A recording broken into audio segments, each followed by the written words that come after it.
네, 오늘은 창세기 69번째 시간입니다. 하나님의 함께하심에 대해서 말씀은 창세기 21장 13절에서 22절입니다. 하나님께서 함께 하신다는 것은 그것은 바로 복의 근원이 된다는 것이죠. 복이 있다는 것입니다. 자, 우리가 지난 시간에는 노예의 자식인 이스마엘에게는 이삭과 함께 아브라함의 상속자가 될 수 없음을 배웠습니다. 그러나 주님께서는요, 그 이스마엘에게 함께 하신다는 거예요. 놀랍지 않습니까? 버려진 자식인데 그럼에도 주님께서는 그를 잊지 아니하시고 그와 함께 하신다는 말씀을 오늘 우리가 배울 것입니다. 말씀 먼저 보겠습니다. 창세기 21장 13절입니다. 그리고 그 여자 노예의 아들에게도 내가 한 민족을 만들겠노라. 이는 그가 너의 씨인 까닭이라 라고 했습니다. 아브라함의 씨, 아브라함의 자손이기 때문에 그 역시도 많은 큰 민족을 만들겠다는 것이 하나님입니다. 바로 이것은 하나님의 은혜와 자비의 말씀입니다. 이스마엘을 쫓아냈다고 해서 그는 폐인이 된 것이 아니고 버린 자식이 아닙니다. 그를 아예 거지로 만들겠다는 것이 하나님의 뜻이 아닌 것입니다. 단지 아브라함의 집에 있으면 이삭과 다투게 되고 그리고 또 이삭을 미워하게 되니까 그런 박해자로서의 그러한 위치에서 분리를 시킬 겁니다. 분리를 시켜야 하는 것입니다. 제가 여러분들에게도 말씀드렸죠. 가족 간의 부부관계를 제외하고 나머지 형제간이나 부모와 자식간이나 계속적으로 다툼이 있다면 일단 분리를 해보라는 겁니다. 분리를 해봐라. 자, 이제 주님은 하갈을 통해서 이스마엘이라는 이름을 주셨죠. 그리고 분명히 이 여자 노예의 아들에게도 내가 한 민족을 만들겠다고 오늘 말씀을 해주십니다. 근데 이 말씀은 이미 하갈에게도 약속해 주신 말씀입니다. 창세기 16장 10절 말씀 보십시오. 이어서 주의 천사가 그녀에게 말씀하시기를 내가 너의 씨를 지극히 번성하게 하겠나니 아주 많은 수로 인하여 그것이 계수되지 못하리라 하셨느니라. 이미 이스마엘의 그 자손 역시 아주 많은 수로 번창하게 하겠다는 바로 주님의 약속을 이미 하갈에게 주었습니다. 이제 본문 말씀 다시 돌아가서 창세기 21장 14절입니다. 자, 그리하여 이제 이스마엘과 하갈을 쫓아내기로 했죠. 그래서 그리하여 아브라함이 아침에 일찍 일어나서 빵과 물병을 취하여 그것을 하갈에게 주었으니 그것을 그녀의 어깨 위에 그리고 그 아이에게 올려주고 그녀를 멀리 보냈더라. 그러자 그녀가 떠나 베르셰바의 광야 가운데서 배회하였더라. 이제 아브라함이요, 당장 먹을 빵 그리고 물을 취해서 하갈과 그 아이에게 한 14세 된 이스마엘에게 지어준 거죠. 이걸 가지고 떠나라. 떠난 거예요. 근데 이제 어디로 갔냐면 이제 바로 그 근처에 있는 이 베르셰바의 그 광야길로 들어간 거죠. 그런데 여기서 보면요, 아브라함의 그러한 습관이 있는데요. 그는 어떠한 일을 주님께로부터 받은 그 명령을 행할 때는 항상 아침 일찍 일어나서 한 거예요. 그냥 하루 푹 자고 그냥 그날 정오쯤부터 시작된 것이 아니라 늘 주님께서 말씀하시면 바로 아침에 일찍 일어나서 그 말씀을 시행했다는 것입니다. 창세기 19장 27절에도요. 그리고 아브라함은 아침에 일찍 일어나서 그가 주 앞에 서 있던 곳에 이르렀더라. 아침에 일찍 일어나는 것 굉장히 중요한 이 믿는 자들의 습관입니다. 여러분들께서 가장 좋은 시간은요, 아침에 일찍 일어나서 성경을 읽고 기도하는 것입니다. 어떠한 잡음이나 어떠한 자기를 방해하는 것들이 없는 그 시간, 그것이 굉장히 좋은 시간이라고 생각을 합니다. 아브라함은 아침에 일찍 일어나는데요, 또 있습니다. 창세기 22장 3절에 이삭을 바치라는 그 말씀을 들었을 때 그가 이렇게 행하죠. 그리하여 아브라함은 아침에 일찍 일어났으니 그의 나귀의 안장을 얻고 그와 함께한 자기 청년들 중 2명과 자기 아들인 이삭을 데리고 번제물에 사용할 장작을 쪼갰으며 일어나 하나님께서 자신에게 알려주었던 그 장소 모리아 바로 그 산으로 옮겨갔던 것입니다. 아침에 일찍 일어나서. 이것이 바로 아브라함의 좋은 습관입니다. 아브라함은 하나님의 말씀에 지체하지 않았다는 것입니다. 늘 아침에 일찍 일어나서부터 주님의 말씀을 시행을 했던 것입니다. 다음 말씀입니다. 15절입니다. 그러다가 그 병 안에 있는 물이 다 떨어졌으니 그녀가 그 아이를 관목들 중 하나 아래에 두었더라. 자, 하갈은요, 이제 베르시바 광야에 갔는데 이제 먹을 물이 다 떨어진 거예요. 그러니 어떻게 하겠어요? 이제는 죽었다라고 생각하겠죠. 그래서 그녀가 한 행동은 뭐냐? 아이를 저 관목 아래다가 일단은 내려놨어요. 근데 여기서 중요한 것은 캐스트라는 단어입니다. 캐스트라는 단어는 집어 던지다라는 뜻으로 많이 쓰거든요. 그러니까 셋째 하늘에서 그 루시퍼를 집어 던진다. 그럴 때 캐스트라는 단어를 써요. 캐스트. 근데 여기서는 아래에 두었더라라는 그 뜻도 쓰거든요. 그래서 캐스트에는 두 가지 뜻이 있어요. 노타, 레이라는 노타라는 뜻이 있고요. 던지다라는 두 뜻이 있어요. 그래서 그 두 개를 사용하는 그러한 구조를 한번 살펴볼 텐데 여기는 지금 아래 두었다라고 캐스트를 사용했습니다. 던지다라는 것은 아주 던져버리겠다 이럴 때 또 캐스트를 쓰는데요. 예레미야 28장 16절이 나옵니다. 이거는 거짓 예언자가 하나님의 말씀을 거짓되이 그 예언을 하기 때문에 그 하나니아입니다. 그에게 예레미야를 통해서 바로 말씀해 주시죠. 그러므로 주가 이같이 말하노라. 보라, 내가 땅의 표면으로부터 너를 던져버리겠노라 할 때 캐스트를 씁니다. 두 가지 의미가 있다는 걸 여러분들 아시기 바랍니다. 하나님께서는 내어놓겠다 또는 버리겠다, 던져버리겠다 캐스트를 쓰셨습니다. 자, 다시 본문 말씀 돌아가겠습니다. 창세기 21장 16절. 그리고 그녀가 가서 화살 사정거리만큼 충분히 멀리 떨어진 곳에서 그의 맞은편에 앉았더라. 이는 그녀가 말하기를 나로 하여금 그 아이의 죽음을 보지 않게 하소서 하였기 때문이라. 그런즉 그녀가 그의 맞은편에 앉아서 그녀의 목소리를 높여 울었더라. 자, 이제 하갈은 저 화살이 갈 수 있는 거리만큼 아이를 앉혀놓고 뉘어놨든지 관목 안에 두고서 그 다음에 아이를 보고서 소리 높여서 울었습니다. 근데 여기서 말이죠.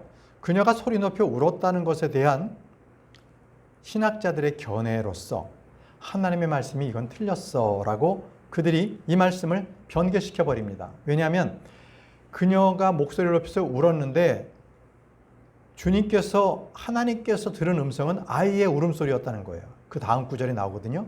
그랬더니 신학자들은 뭐예요? 이거 말씀이 잘못됐네. 그래서 그녀의 목소리를 높여 울었다. 이 부분을 아이가 목청을 도수었다. 이렇게 바꿔버려요. 그게 바로 성경의 70인역이라고 있거든요. 대부분의 변개된 성경이 그 70인역을 쓰는데 그렇게들 변개를 시킨 것입니다. 제가 한번 찾아봤더니 다른 부분은 그래도 좀 수정을 해놨는데 공동번역 있잖아요. 그건 아직도 아이가 목청을 뒀었다고 이렇게 옛날처럼 그렇게 바꿔놨더라고요. 하여튼 이 성경 신학자들은 옳은 일을 하지 않아요. 늘 자기의 생각, 믿음이 없는 대로 그대로 성경도 변개하는데 주저함이 없는 자들입니다. 여러분, 분명히 하갈이 울었습니다. 그런데 이런 상황에서 물이 다 떨어져 이제 죽게 되었다라고 울게 되었을 때 그 우는 엄마의 모습을 보고 아들은 어땠을까요? 아들도 울지 않았겠어요? 그 비통함 속에서. 그래서 그 죽어가는 아이의 그 울음소리를 주님께서 들었다는 것입니다. 17절입니다. 창세기 21장 17절. 그러자 하나님께서 그 소년의 음성을 들으셨더라. 하갈이 울었는데 아이의 음성을 들었다고 돼 있잖아요. 같이 아이도 울었던 거죠. 그리고 하나님의 천사가 하늘로부터 하갈을 불러 그녀에게 이같이 말하였더라. 하갈아, 무엇이 너를 고통스럽게 하느냐? 두려워하지 말라. 이는 하나님께서 그 소년이 있는 곳에서 그의 음성에 경청하셨기 때문이다. 주님께서 소년이 우는 것에 대한 그의 음성을 들었습니다. 네, 우리 주님께서는요, 우리의 작은 신음소리까지도 들으시는 분이십니다. 아무리 본인이 속으로 말하고 생각으로 말한다 생각할지라도 다 듣고 계시는 분이 하나님이십니다. 여러분, 우리가 짐승을 학대한다, 짐승이 울부짖는 것을 할 때 그 짐승 소리까지도 다 들으시는 분이십니다. 또 학대받는 자의 소리도 다 들으시는 하나님이십니다. 보시죠. 출애굽기 22장 27절. 이는 그것이 그가 유일하게 덮는 것이며 그것이 그의 피부를 덮는 그의 의상이기 때문이라. 그가 무엇을 덮고 자겠느냐? 그런즉 이러한 일이 있으니 그가 나에게 부르짖을 때 내가 듣겠노라. 이는 내가 은혜롭기 때문이라. 그러니까 가난한 자, 그런 사람들을 핍박하면요, 그가 부르짖잖아요. 그 부르짖는 음성까지도 우리 주님께서 들으신다는 거예요. 그가 나에게 부르짖을 때 내가 듣겠노라. 이게 바로 하나님의 은혜입니다. 하나님의 은혜. 그러니까 내가 잘 산다고 해서 하나님께서 나의 말씀을 잘 들어주시고, 내가 못 산다고 해서 나의 기도를 안 들어주시는 분이 아니라, 우리 주님께서는 가난하든 그렇지 않든 부하든 다 주님께서 부르짖는 것을 다 들어주신다는 것입니다. 자, 주님께서 말씀하세요. 하갈아, 무엇이 너를 두렵게 하느냐? 두려워하지 말라. 분명히요, 하갈과 이스마엘은 아브라함과 사라의 집에서 쫓겨났습니다. 이제는 그들은 정처 없이 이 광야 가운데 살아야만 했어요. 그러나 아무도 사방의 자기들을 도와줄 자들은 없습니다. 물은 다 떨어졌습니다.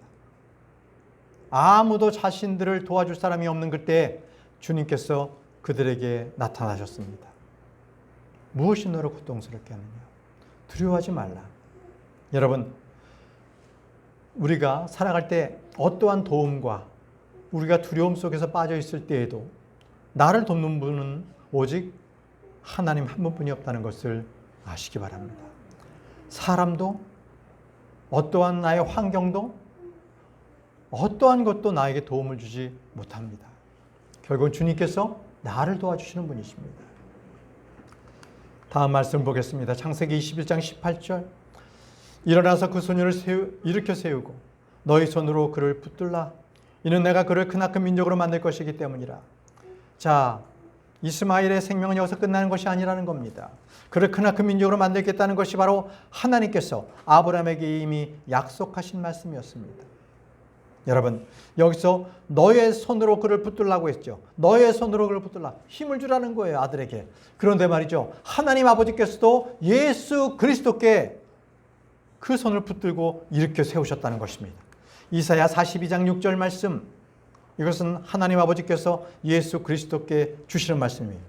나 주가 너를 의로 불렀으니 너의 손을 잡아줄 것이요, 너의 손을 잡아줄 것이요. 예수 그리스도의 손을 잡아준다는 거예요. 너를 지키고 백성의 언약으로 이방인들의 빛으로 너를 주겠노라 라고 하셨습니다. 여러분, 여기서 백성의 언약이 뭡니까? 백성의 언약이라는 것은 우리 주님께서 이미 여자의 씨로부터 구원을 주겠다, 아브라함의 씨로부터, 다윗의 씨로부터, 이것이 바로 백성들에 향한 하나님의 언약이었습니다. 그 약속은 예수 그리스도셨습니다.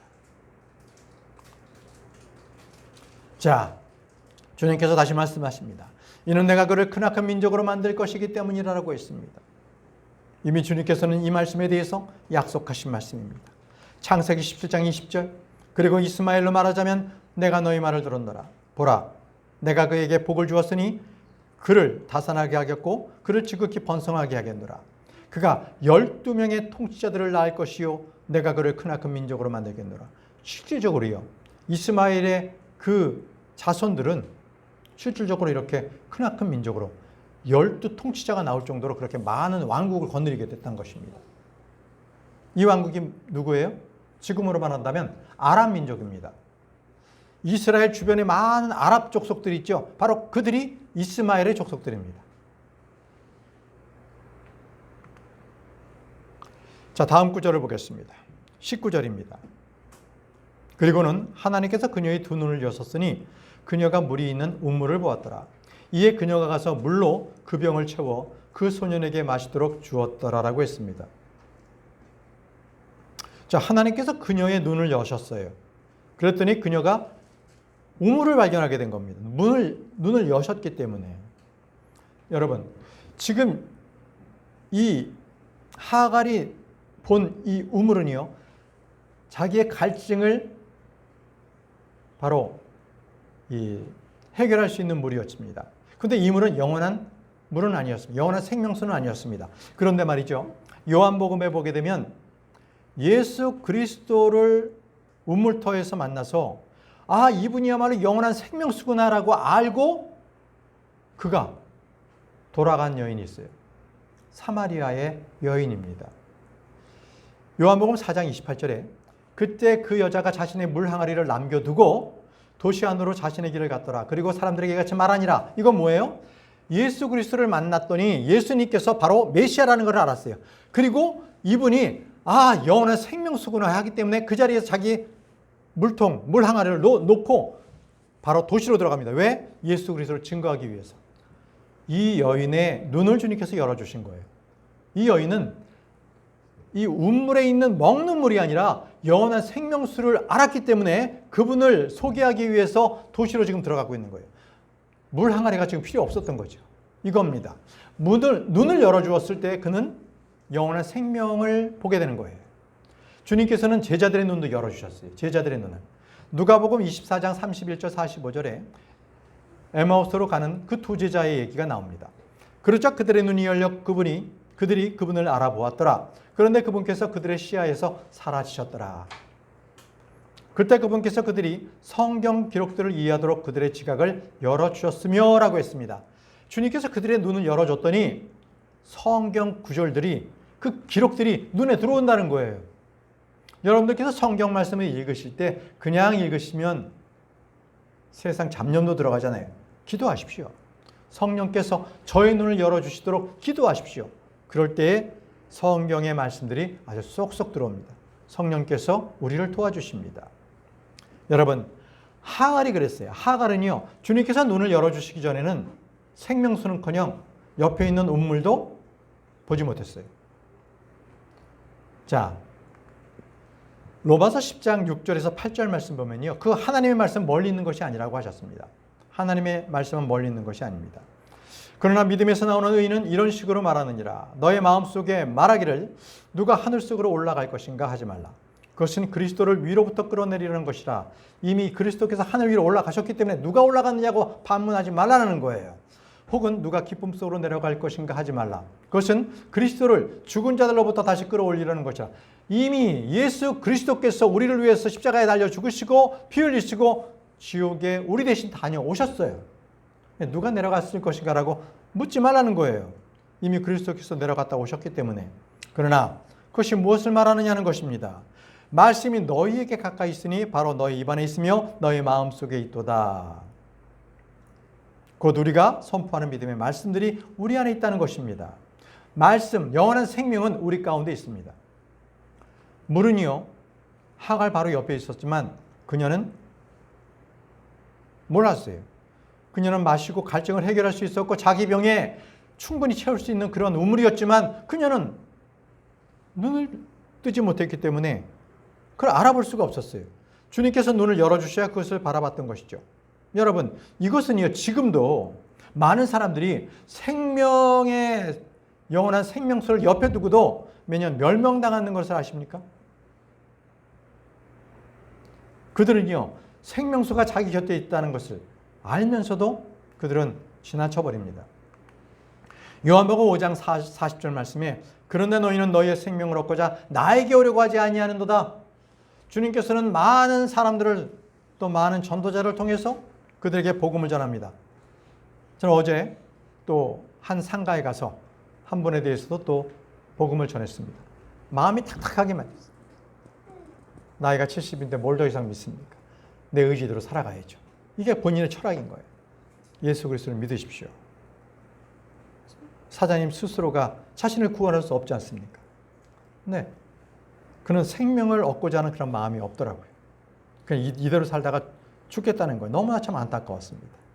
여러분, 지금도요, 주님께서는 사람들에게 생명수를 마시려고 나에게 오라고 초청하고 계십니다. 이사야 55장 1절 말씀에 오 목마른 모든 자들아 너희는 저마다 물들러 오라. 그리고 돈 없는 자도 오라. 너희는 와서 사 먹으라. 진정 돈 없이 값 없이 와서 포도죽과 젖을 사라고 말씀하셨습니다. 너희는 저마다 물들러 오라고 말씀하십니다. 물들러 오라. 그러나 나오는 자들이 극히 적습니다. 이게 문제입니다. 자기의 생명을 멸망으로 끌고 가는 자들입니다. 다음 말씀입니다. 창세기 21장 20절. 그리하여 하나님께서 그 소년과 함께 하셨으니 그가 자라서 광야 가운데서 거하며 활 쏘는 자가 되었더라. 자, 하나님께서 이스마엘과 함께 하셨습니다. 여러분, 이스마엘은요, 주님과 동행한 자였습니다.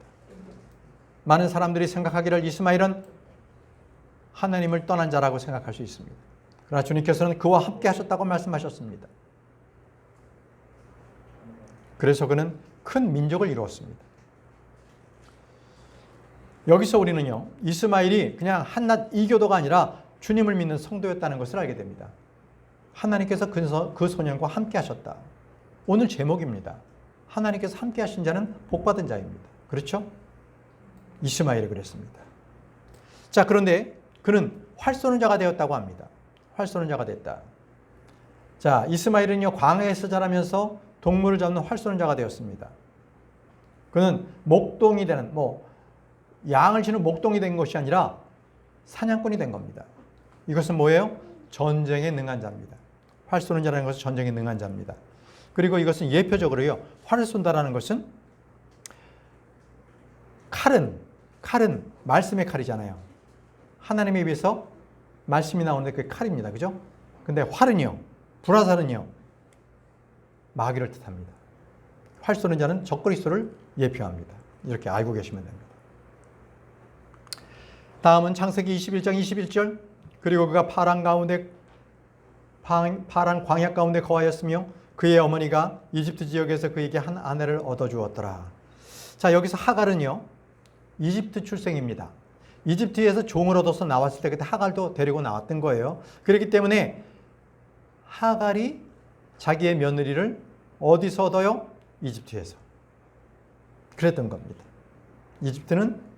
하갈은 이집트 출신입니다. 22절 보겠습니다. 자, 그리고 나서 그때 이러한 일이 있었으니 아비멜렉과 그의 군대 총대장 피콜이 아브라함에게 이같이 일러 말하였더라. 하나님께서 내가 행하는 모든 것에 있어서 너와 함께 하시는도다. 자, 이제 장면이 바뀌어서요, 이제 아브라함에게 말씀이 초점이 다시 또 옮겨갑니다. 그런데 바로 아비멜렉과 그의 군대 총대장, 국방장관 정도에 해당되는 피콜이 아브라함에게 왔어요. 왜 왔습니까? 그들이 하는 얘기를 잘 들어보십시오. 하나님께서 내가 행하는 모든 것에 있어서 너와 함께 하시는도다. 정말 참 믿는 자로서 좋은 주변 사람들에게 좋은 본을 보인 거예요.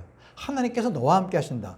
혹시 여러분들 가운데 그런 말씀 들어본 적 있어요? 주변 사람들에게 선생님께서는 하나님께서 함께 하시네요.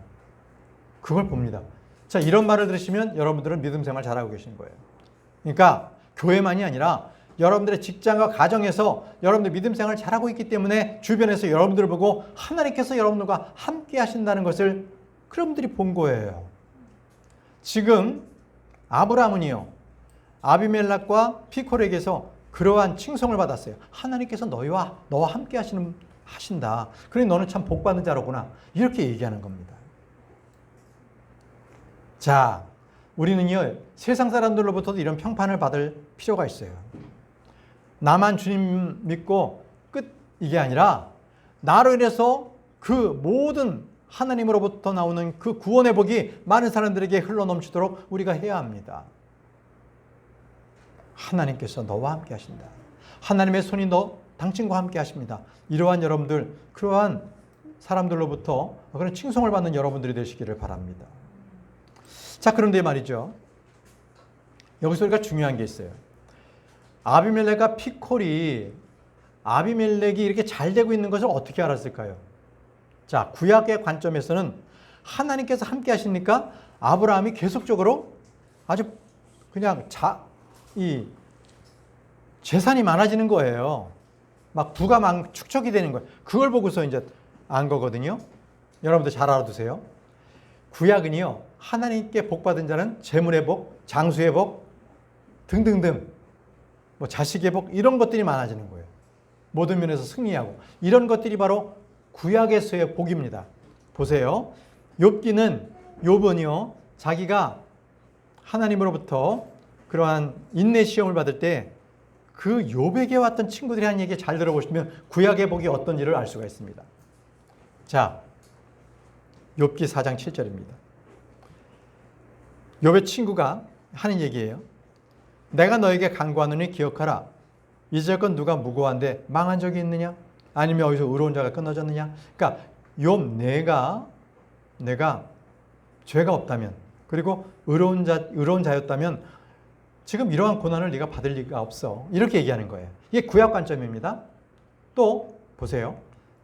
욥기 8장 6절에 만일 내가 순수하고 올바랐다면 반드시 지금 그분께서 너를 위하여 일어나시어 너희의 의의 거처를 번영하게 만드셨으리라. 너의 집이 아주 번영했을 거야. 번창했을 거야. 왜? 내가 죄 짓지 않았고 의로웠다면. 이게 바로 구약의 관점입니다. 구약의 관점은 의롭다. 하나님 잘 믿는다. 그러면 그가 복되게 되는 거예요. 아주 그냥 재물을 많이 쌓는 거예요. 또 하나 더 볼까요? 욥기 22장 23절에서 25절. 만일 내가 전능하신 분께 되돌아온다면 너는 세워질 것이요 너는 너희 장막들에서 죄악을 멀리 치워버리리라. 그때 내가 금을 티끌같이 오필의 금을 시내들의 돌들같이 쌓아 올리리라. 진정 전능하신 분께서 너희 수호자가 될 것이요 너는 풍부한 은을 가지리라. 이렇게 말씀하셨습니다. 뭐예요? 욥 내가 의로웠다면 내가 막대한 금과 은을 소유했을 거야. 내가 의로웠다면. 근데 너 지금 쫄딱 망했잖아. 이렇게 지금 얘기하는 겁니다. 이게 바로 구약적 관점의 복입니다. 그러면 신학적 관점에서의 하나님께서 함께 하시는 그 복은 무엇일까요? 구약과는 완전히 다릅니다. 그래서 여러분, 교회에 나와서 예수 그리스도를 믿게 됐었기 때문에 내가 잘 된다. 내가 복받았기 때문에 재물을 쌓는다. 이거 그럴 수도 있지만 그렇지 않더라도 실망하지 마세요. 신약과 구약의 관점의 복은 완전히 다릅니다. 신약 관점에서의 복을 한번 설명해 드리겠습니다. 마태복음 19장 24절에서 25절입니다. 신약 관점에서는요. 낙타가 바늘길을 통과하는 것이 부유한 사람이 하늘의 왕국에 들어가는 것보다 더 쉬우니라. 낙타 그 큰 게 바늘 귀에 들어가는 것, 그거보다 부유한 사람이 하늘의 왕국에 들어가는 것, 그게 더 어렵다는 거예요. 그만큼 부자가 구원을 이루기는 쉽지 않다. 신약 관점이에요. 또 누가복음 6장 20절에 가난한 너희가 복을 받기를 기원하노라라고 했습니다. 이는 하나님의 왕국이 너희 것이기 때문에. 부자가 아니에요. 가난한 자가 복 받기를 원하시는 겁니다. 여러분, 이것만이 아닙니다. 우리가 예수 그리스도를 믿고 의롭게 산다면 세상으로부터는 박해를 받게 된다고 말씀하셨어요. 우리는 세상으로부터 부와 권력과 명예를 받는 것이 아니라 도리어 세상으로부터 예수 그리스도로 인하여 박해를 받는다고 말씀하십니다. 디모데후서 3장 12절입니다. 그런즉 진정 그리스도 예수 안에서 경건하게 살고자 하는 모든 자들은, 예수 그리스도 안에서 경건하게 살고자 하는 모든 자들은 어떻게 돼요? 박해를 받는다고 말씀하셨어요. 이게 신학적 관점의 복입니다. 예수 그리스도를 잘 믿습니까? 네, 그는 박해를 받게 돼 있어요. 세상과는 다른 관점이기 때문에 그렇습니다. 세상이 추구하는 것과 예수 그리스도께서 추구하는 것은 완전히 다르기 때문에 그렇습니다. 그래서 박해를 받아요. 따돌림을 당합니다. 그것을 당연하게 여기셔야 합니다. 친구가 멀리 떨어져 나갈 것입니다. 이걸 이상하게 생각하지 마세요. 왜 그러냐면요. 우리가 받을 복은 이 땅에 있는 게 아닙니다. 저 하늘 처소에 있는 바로 거기에 우리의 복이 쌓여 있기 때문에 그렇습니다. 에베소서 1장 3절입니다. 에베소서 1장 3절. 오늘 마지막 말씀입니다. 하나님 곧 우리 주 예수 그리스도의 아버지께 찬양받으시기를 바라노라. 그분은 그리스도 안에서 하늘의 처소들에 있는 모든 영적인 복들로서 우리에게 복을 주셨느니라. 어디에 있는 복? 하늘에 있는 처소에 있는 복으로서 그 복을 우리에게 주셨기 때문에 그것은 우리가 앞으로 장차 받을 복이에요. 지금 우리가 갈구하는 복은 하늘에 있지 이 땅에 쌓여있지 않다라는 것입니다. 그렇기 때문에 구약 관점에서의 복, 신약 관점에서의 복은 달라요. 그래서 오늘 하나님의 함께하심, 이것은 분명히 복이었습니다. 그것은 구약 관점에서의 복을 지금 얘기하고 있는 겁니다. 이것은 신약 관점과는 완전히 다르다. 이 땅에서의 복이 아니다. 바로 이것을 말씀드렸습니다. 자, 오늘은 여기까지 하고 말씀을 마치도록 하겠습니다. 기도하겠습니다.